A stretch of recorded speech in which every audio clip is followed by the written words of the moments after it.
Assalamualaikum teman-teman. Apakah teman-teman sudah tahu apa itu tentang bangun ruang? Nah, bangun ruang itu adalah bangun yang memiliki ukuran panjang, tinggi, dan lebar.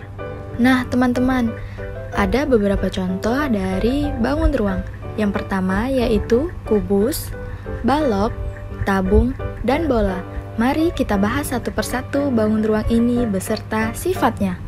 Bangun ruang yang pertama yaitu kubus.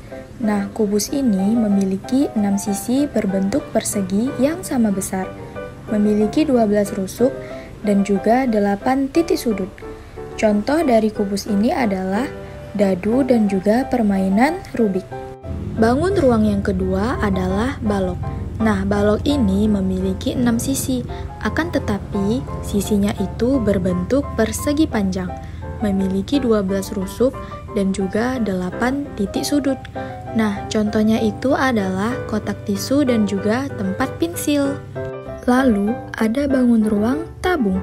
Nah, tabung ini memiliki 2 sisi berbentuk lingkaran yang berada di atas dan di bawah, serta 1 sisi yang berbentuk melengkung. Nah, contohnya itu adalah gelas dan juga kaleng susu. Yang terakhir yaitu bangun ruang bola. Nah, bola ini tidak memiliki rusuk ataupun titik sudut karena semua permukaannya itu berbentuk lengkungan. Nah, contoh dari bangun ruang bola ini tentu saja bola sepak dan juga bola basket. Ternyata bangun ruang itu ada di mana-mana ya. Nah, lihatlah di sekitar kita. Ternyata begitu banyak bangun ruang yang ada. Nah, coba lihat.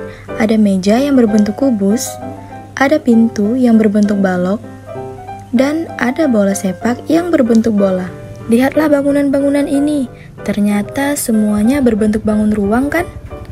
Nah, kalau benda ini berbentuk apa ya teman-teman? Coba teman-teman perhatikan seisi ruang kelas teman-teman. Adakah benda yang berbentuk bangun ruang? Nah, kalau ada, coba sekarang teman-teman sebutkan. Teman-teman, ternyata seru kan belajar tentang bangun ruang? Sekarang giliran teman-teman nih.